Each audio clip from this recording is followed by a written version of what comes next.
You've probably seen it before. Maybe you're excited to start investing, or maybe you're just curious about your financial future. And right at the beginning, you're handed a risk questionnaire, as if a few quick questions can sum up your entire relationship with money. It asks things like, if the market fell by 20%, what would you do? As if anyone can truly predict their reaction in a moment of panic. You tick a box, maybe without much thought, and suddenly you're given a label: cautious, balanced, or adventurous. This label doesn't just sit on a form, it can shape your entire investment strategy for years, influencing every decision you make. But here's the truth. These labels are often misleading, and they don't capture the full picture of who you are as an investor. Risk tolerance isn't a fixed trait. It's an emotional reaction to fear and uncertainty, especially when your own money is on the line, and the stakes feel real. How you feel about risk can change dramatically, depending on what's happening in the world, in the markets, or even in your personal life. Those questionnaire answers are really just a snapshot of your mood in that moment, not a blueprint for your financial future or a guarantee of how you'll act under pressure. People labeled adventurous might panic and sell at the first sign of trouble, even though their label suggests otherwise. Meanwhile, cautious investors might hold back so much that they miss out on opportunities for growth simply because they're afraid of taking any risk at all. We need to stop thinking of risk tolerance as a permanent label and start seeing it as a fluctuating emotional state, one that can be managed and understood, not just measured. The real skill isn't just knowing your risk label, it's learning to manage your emotions, adapt to changing circumstances, and make decisions that benefit your long-term financial health. Our brains are wired for survival, not investing. When our ancestors saw danger, their brains triggered a fight-or-flight response. Today, a 20% drop in your portfolio feels just as threatening as a predator in the wild. Your heart races, your palms sweat, and you want to act, usually by selling. This is loss aversion. Losing money hurts about twice as much as gaining the same amount feels good. We're naturally more sensitive to losses than gains, so we overreact to market dips.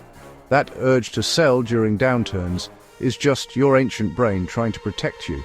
But selling in a panic usually locks in losses and hurts your long-term returns. Recognizing this instinct is the first step to overcoming it. You're not a bad investor, you're just human. Understanding your biology helps you make smarter decisions. Standard risk questionnaires try to measure a stable personality trait, but risk tolerance isn't fixed. Predicting how you'll react in a crisis is nearly impossible until you're actually in one. Calmly ticking boxes in an office is nothing like facing a real market crash. These tests also confuse your willingness to take risk with your financial ability to do so. The result? Investors end up in portfolios that don't match their real needs or emotions. We need a better way to understand and manage risk. The biggest factor in investment success isn't picking the perfect stock, it's your behavior.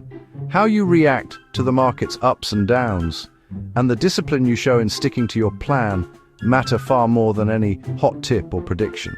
Staying invested, especially when things get scary, is what matters most. When markets drop and headlines scream panic, your ability to remain calm and avoid rash decisions is what sets you apart from the crowd. Time in the market beats timing the market every time, and the longer you stay invested, the more you benefit from compounding returns and the market's natural growth over time. Imagine two investors. One stays invested through a crash, the other sells in panic. Their choices lead to very different outcomes, not just in the short term, but for years to come. The one who stays invested recovers and grows wealth. The panicker locks in losses and misses the rebound. Over time, the difference can be dramatic. One builds lasting wealth, the other struggles to catch up. Selling in a downturn turns a temporary loss into a permanent one. What could have been a short-term dip becomes a real setback simply because of a hasty decision. Most people who sell wait too long to get back in, missing the recovery. They often re-enter only after prices have already bounced back, losing out on the biggest gains. The real skill is emotional discipline. Commit to your plan before the storm hits. Prepare yourself mentally for volatility so you're not caught off guard when it arrives. Automate your investments so you keep buying, rain or shine. Regular, automatic contributions help you build wealth steadily, no matter what the headlines say. Don't check your portfolio every day. It only feeds anxiety. Trust your process and give your investments time to work for you. Success isn't about being the smartest, it's about being the most patient and disciplined. The investors who win are those who can tune out the noise and stay the course. Endure volatility, and your wealth will grow. That's the real secret. Stay patient, stay disciplined, and let time do the heavy lifting. Many people believe that the safest financial move is to avoid the stock market altogether, steering clear of any investments that seem risky or unpredictable. Instead, they stick to so-called low-risk options, like keeping their money in cash, savings accounts, or traditional piggy banks. But what many don't realize is that this approach ignores a silent and persistent threat, inflation, which quietly increases the cost of everything over time. Inflation slowly erodes the value of your money, making each dollar you save worth less and less as the years go by. If your savings are growing at a rate slower than inflation, your purchasing power is actually shrinking, even if your account balance appears to be stable or growing slightly. This means that over time, you're quietly losing wealth. Your money buys less, and your financial security weakens, even though it feels like you're playing it safe.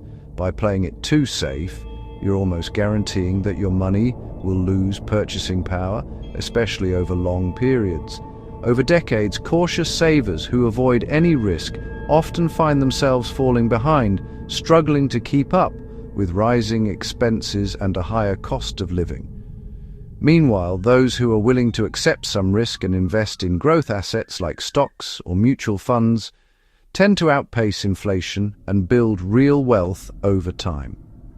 The strategy that feels safest in the short term, avoiding all risk, can actually be the riskiest choice for your long-term financial goals and retirement dreams. To truly grow your wealth, you have to accept that there will be some market ups and downs along the way, and that's a normal part of investing. The real risk isn't the short-term volatility of the market, it's letting inflation quietly eat away at your future purchasing power and financial freedom. Don't let the fear of temporary losses blind you to the much greater danger of standing still and missing out on long-term growth. Make your money work harder than inflation, embrace smart risk, and give yourself the best chance to build lasting wealth for your future. The wealthy see risk differently. Most people fear short-term losses and focus on preserving capital. The wealthy worry more about not meeting long-term goals or losing out to inflation. They see market downturns as opportunities to buy assets at a discount. Their secret? Diversify, plan for the long term, and keep enough cash for short-term needs. They separate get wealthy money from stay wealthy money. This mindset shift is crucial. Focus on growing wealth over decades, not avoiding every dip. That's how they play and win the long game. So, how do you become a disciplined, long-term investor? Start with a simple written plan. Define your goals, time horizon, and strategy. Automate your investments with monthly direct debits. This removes emotion from the process. Use pound cost averaging. Invest the same amount regularly, buying more when prices are low. If you're nervous, start small. Invest an amount you're comfortable with and build up over time. Watch your investments rise and fall, and you'll get used to volatility. Reframe success. It's not about never losing money, but about growing your wealth over years. Compounding rewards patience and discipline, not genius. Stay in the game long enough for it to work. Challenge old myths about risk and build emotional resilience. That's how you secure your financial future.